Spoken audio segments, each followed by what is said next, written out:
When did you realize your friends were actually fake friends? When I threw everyone a birthday party for their 18th at my house, and when it was my 18th no one was anywhere to be found. I then realized I just had the party house since my dad worked nights. I wound up in the projects that night with a different friend from childhood watching his sister and this Asian kid smoke banana peels and try to convince everyone they were hallucinating. Something I've learned over the years is that it's okay to have superficial friends as long as you're not investing in them. I had many fake friends when I was younger that wound up hurting me deeply. Now, I have several people in my life that I'm not close to but I have fun with once in a while. We entertain each other and have some things in common, especially regarding work and creative endeavors. We will have a drink here and there with no expectations of real friendship. It's kind of nice to not feel that obligation to some people in your life but still be able to have fun. I got an apartment off campus and invited all of my friends to come visit, no one showed. Then that same apartment burned down when I was in college, and not one single person let me crash their couch while I got situated. I had to commute from my parents' home, 2 hours, for each day I had class and I had classes daily for over 4 months.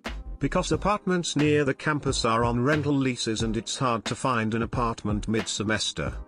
The shittiest part about this is that I belonged to a Christian organization and I would put in a lot of money, $40.50 for every time a friend was in need. Like we would do actual collections to help others in our circle. I put in $50 once for a person whose mom had cancer. Meanwhile for me, my home burns down and I lose everything, and those so-called Christians, all of them would go up to me the next day and say, "I heard your apartment burned down," and no follow-ups like, "Do you need anything?" or anything like that. For God's sakes, I was wearing Freddy Says Relax tee and raggedy sweats because I didn't have any clothes. Took out an emergency student loan. One of the worst periods of my life. One of my professors was kind, he let me borrow the book for the semester when he knew I had no money to buy extra items, as I was already on financial aid. Yup, that's how I found out. TLDR, I thought I had high social capital in college, and belonged to a Christian organization. Apartment burns down, and not a single Christian person helped. Literally heard them talking shit about me when they thought I was sleeping, lol, cut them off completely. And in regards to my previous group of friends, they basically ditched me and my BF for a new group of friends. I am not very lucky with friendships in all honesty, woman shrugging. My friends made a Facebook account for a fake girl who was transferring to our school and full-on catfished me, only revealing it was a scam when I arrived at a movie theater to meet her. Was I dumb? Yes. Were they shitty? Undoubtedly. Seeing on social media where my friends are attending weddings of our mutual friends. My best friends stopped talking to me and inviting me out once me and my ex broke up. Turns out they were just hanging out with her and couldn't have me around. Hindsight is 20/20 with this situation, but I was very naive at the time. Had just been broken up with and was feeling the lowest I'd felt in my life. I started going out with who I thought were my closest friends at the time and we were getting drunk. This evolved over time to just smoking weed all the time at either my house or another one of the guys' houses. One day we decided to trip together at my house because my mum was out, and they came over. After we had all taken it, one of the guys started being really weird and was hiding from us. We looked all over my house for him and he texted us to say he'd got his gran to pick him up.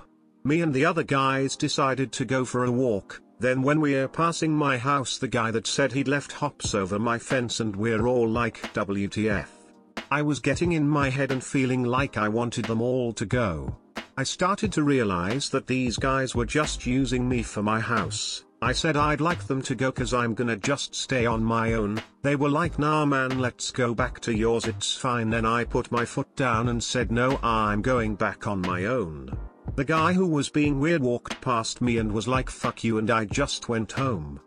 I called one of my other friends, who is still my friend to this day, and asked if he could come up cause I was having a bit of a hard time on my own. He came up and I felt so much better. Then I got a call from one of the guys that left and I said to my other friend, I guarantee he's gonna ask if I have weed. I pick up the phone and he's like, hey man, you alright? I'm like, yeah. Then he's like, you got any weed left? I was like, nah man. And it had solidified in my head that these guys were just using me. I stopped talking to those guys for a while, then I told one of them about how I felt and he was like, nah man, you're my closest friend. Legit, like 2 weeks later he was shagging my ex behind my back and I called him out on it and he was like waffling about how he felt terrible etc. I didn't speak to him for over a year, then he kept messaging me trying to say sorry. I eventually gave in because I was over it. Now that I've forgiven him, he has no interest in talking to me. He's a massive loser anyway, so it's worked out for the best. Trust your instincts on people. When I returned to work after being off for 3 months due to an injury and I practically begged them to go grab a beer and do pub trivia, but all 3 of them passed because they had plans. Well, it turns out their plans were to go grab a beer and do pub trivia. Without me. Found out through social media. Deleted it shortly afterwards. I've been a lot less depressed about things since I've deleted social media and stopped looking at them as friends and just as work acquaintances. It took that for me to realize that the friendships were really one-sided and I'm better off not pursuing anything other than being cordial at work. I've had a few friends who would always come over to hang out, so long as I had weed and smoked them up. Soon as I quit smoking, suddenly they had other things to do and I was left alone. Ended up for the better though, nothing worse than fiends pretending to be friends. My parents have a beach house. I made a lot of friends in May and June. A couple years ago my wife and I bought a lake house with her older brother and his wife. All of a sudden a slurry of old friends came out of the woodwork again. I'm totally fine with sharing and inviting people over and all that fun human shit, but at least put us on your Christmas card list or wish us a happy birthday or fucking something other than hey what week can we come up? Or my favorite, well when will it be empty? We would love a private weekend to ourselves, bitch, this isn't a bed and breakfast. When he went out of his way to try and bang my girlfriend. When you step back and realize you're always the one who tries to make plans and they always mysteriously are absent when you need them. Co-workers. 22 years at the same place. Weddings, babies, divorces, we went through it all together. Newer management. I got fired, person shrugging. Not even one of them was there for me. I got convinced to go to homecoming without a date by my friends in my sophomore year of high school after getting ditched by my homecoming date freshman year. Everyone told me that going with friends would be a lot better than going with a date and that I would have way more fun than last time, so I decided to take a chance and go. The plan was to get dressed by a specific time, wait until my friends' parents come pick me up, go out for a nice dinner, then go to the homecoming dance. I got dressed at the time I was supposed to, let my friends know I was ready, and waited. For hours. I texted and called every single person that was a part of my homecoming group letting them know I was ready and not a single person responded. I remember sobbing about it in the backseat of my dad's car, who took me to McDonald's 30 minutes before the dance started because he felt bad and didn't want me to go hungry.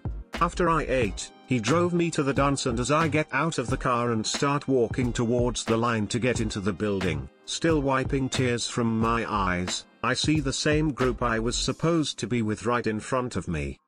I went up to them and asked why no one bothered to respond to my messages and they pretty much responded with "oh, sorry," and split off from me the second we got inside the building.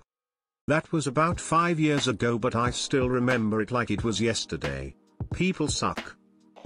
When someone who takes care of the ones they love runs out of energy, the people they love are supposed to support and re-energize them. My friends left me to deal with COVID, family members dying in mass, and a plethora of newly diagnosed personality disorders with absolutely no support. Then they had the balls to try and reconnect the second they thought I could go back to being their therapist, chauffeur or walking bank loan. I have no one left and I've never been more at peace. We were hanging out and someone mentioned their upcoming trip to Japan. Oh, I thought, that's cool. Then another mentioned their upcoming trip to Japan. By the third person mentioning it, my stomach sank and I casually asked when they were all going. One person got the biggest oh shit look and nervously asked if I'd be interested in coming with them. They'd already planned the dates and itinerary. This wasn't the first time they'd done things without me and excitedly talked about it in front of me, but this was the biggest. Don't talk to any of them anymore.